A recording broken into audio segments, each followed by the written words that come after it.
Good morning guys! Good morning! Ngayon guys, kailangan natin magpalit ng metro. Ito. Kasi isa sa mga metro na yan guys, ito si Bingo. May problema to. Mag 1 year na ito na ang display niya ay sira. No? Guys, tingnan nyo. Sira ang display nito guys. Itong si Bingo A. Yan. Papalitan natin yan dahil kung makikita nyo guys, tingnan mo, zero display. So, napaka-basic lang naman to para to sa mga mahilig magkukumpone ng klaseng electrical. Live to guys, live. Pero syempre, merong breaker sa baba. Ayan. Ayan. Maraming metro dito guys at siya lang muna ang matinding sira. Ayan. Meron pa sa taas. Lahat yan. Kung saan nakikita nyo, lahat yan yung mga tenant namin. Diba? Mamaya ko ipakita sa iyo yung sa loob ng mga panel na to, ng mga laman yan. So dito na tayo magpo-focus guys sa ating gagawin. Ayan, siya. Letter F. Okay? Kaya samahan nyo ko guys. Ito na pala yung aking papalit guys. Ayan. Yes. Ayan. Ito siya guys, bago to. Kabibili lang to. Ayan. Ito yung ating ipapalit. O ha? Walang dayo yun guys. Bago. Ito siya. Kita nyo. Okay. Meron pa nga siyang Bingo din.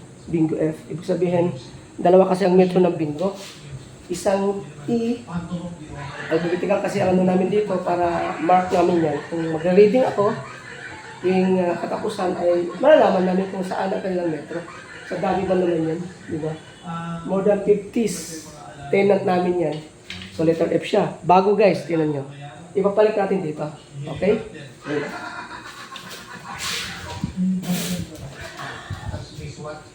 Dito lang kasi guys. Okay mo to. Buksan. Diba? Ngayon, bago natin gagawin yan, ingat tayo ha. Kasi ito live to guys. Ayan. Ito ay mahirap na. So, since na meron tayong breaker dito, lahat. Ito yung bus bar gutter. Kasi dito guys, puro naka-gutter kami guys. Ayan, nakita nyo? Ang lalapad ng mga bus bar na yan. Pero basic lang yan. Napakaliit yan. Huwag natin galawin yan. Iwasan natin makahipo yan. Eh, diba? 3-phase, line 1, line 2, line 3. Puro bus bar yan guys. So, sa taas, meron din. Ayan, bus bar siya. Ayan. Okay. Bago tayo gagawin yan, no? Buksan natin yung sa bandang baba. Dito. Ayan. Dito siya guys. Letter F. So makikita nyo, ayan, letter F din siya. Ayan, yung mga breaker dyan, no? E, D, E, tsaka F. Ayan, letter F. Yan ang i-off natin. For security guys, para sigurado tayo. Let's double off. Shutdown. So wala na guys. Hindi natin kailangan gumamit pa ng star dahil wala na talaga siya. Pinatay na natin yon. Kahit buhay pa siya, pinatay na natin. Tara, dito tayo guys. Kasi natin nakakalikabot na.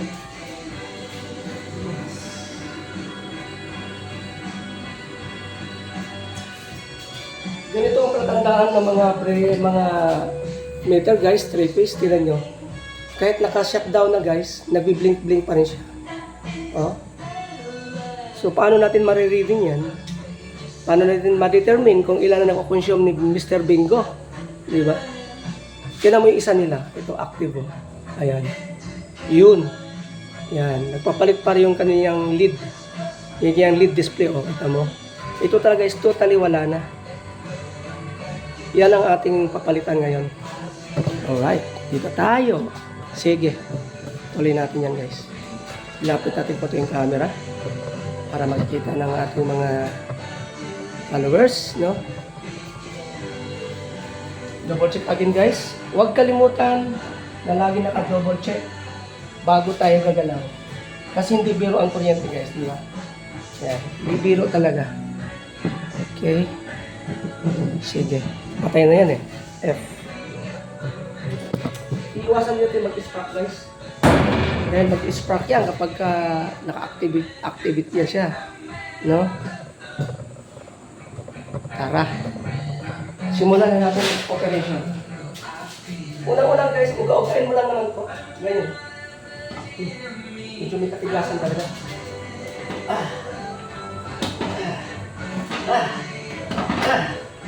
Yes! Eto na guys, wala na. Oh, ito na siya. Di ba? Ayan, ito yung luma guys. Ito naman yung bago, ipapalit natin. Ito sa kanang kamay ko. Ito yung sira. Ilapag natin yung sira, di ba? Ito yung bago guys. Hawak mo. Ayan. Ayan o. Ayan na siya. Kita nyo, zero pa rin. Zero reading. Sa mga hindi pa nakakita nito, ayan na itsura nito guys. 3-piece. Ito yung kanyang meter base. Ang wire na ginagamit dyan ay 2mm. Kumbaga sa American wire gauge is 2. Yan siya ba? Okay? Hindi ko makikita eh. Okay. Since na gumagamit tayo sa mm, nasa 4 ito, sa 4. Or 2 din. Dos nga yan. Oh. Tama ba yun? Alright, eto na guys. Ipapalit natin. Tandaan nyo guys, hindi pwedeng baliktarin yan ha. Kasi magre-reverse din yan guys. Pag naliktad mo yan, kailangan tingnan mo kung saan yun ang isa. Alright. So, double check natin yung isa. Okay, tama. Parehas sila. Parehas. Tsaka pala guys, bago tayo magpalitan dito mga metro, siguraduhin nyo yung kanyang specification dito guys. Ayan o. Parehas yan dun sa kabila. Ayan. Lahat yan. CL200 120-450 volts 4 watts. Ibig sabihin 4 watts lang ito. 4 watts lang. Alright? Ayan, kita mo. Ayan, nakikita nyo guys. Nagpapalit ka na? Bingo? Okay. Ito na siya. Nagawin na natin. So, papasok na natin ito guys. Ay, one by one lang.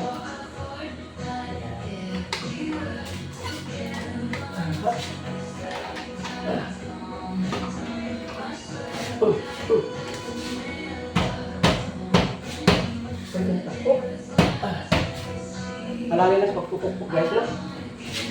Kasi ano yan eh.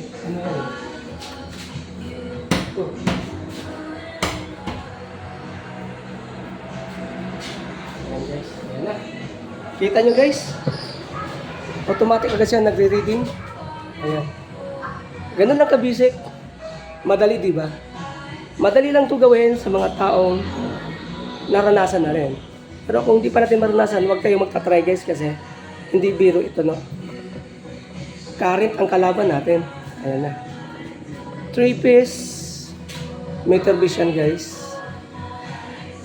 Okay. Ayan. 1, 2, 3, 4, 5, 6, 7, 8, 9. At ito yung pinakamalaki namin. 350 volts. Ito. Yung main breaker dito. Ayan. Amperes. 350 amperes. Meron pang isa. So, ito lang talaga siya ang may tama. Yung area na yan. Oops. Kailangan kayo sa pagpupukpok, dandahan lang ha. Huwag lakasan.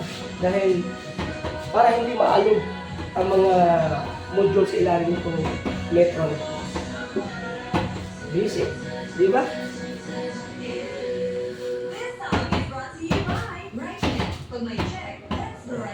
Siyempre, tatakpan natin yan guys. Tatakpan natin yan. Hindi po pwede nakatiwangwang yan. Para mag-isip pa rin tayo. Ayan. Ibalik ko rin to. Yung cover. Ganun lang kabalik. Kadali lang. Hindi ko man yan nilalak guys. Dahil siyempre, for emergency purposes yan.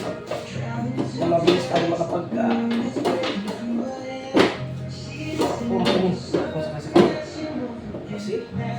May lock dito guys. May lock sa baba yan. Diin mo lang. So, ayan na guys. Tapos na, parang wala nangyari. Ito na yung luma natin. So, ayan. See? Ngayon, dahil pinatay natin yung windbreaker, bubuhayin ulit natin, no? Ito, sa ilalim nito. Nandito yung ating secondary breaker. Right? On. Yes guys. Kaya natin mag-activate. Okay na guys. Ayan na. Kung mapapansin ninyo guys, ayan. 200. Tapos CR, 00 pa din. Yan ang 1. O sige, 00 siya guys. So ibig sabihin, hindi pa nagko-consume si Bingo. Ganun lang kadali guys. Ganun lang kasimple. At sana naman sa video kong ito, kahit pa paano, mayroong natutunan sa mga hindi pala alam nito. Lalo na sa mga rookies. Ito lang kasimple. So, thank you for watching guys. At ingat po tayo sa lahat ng ating mga ginagawa. Tabu!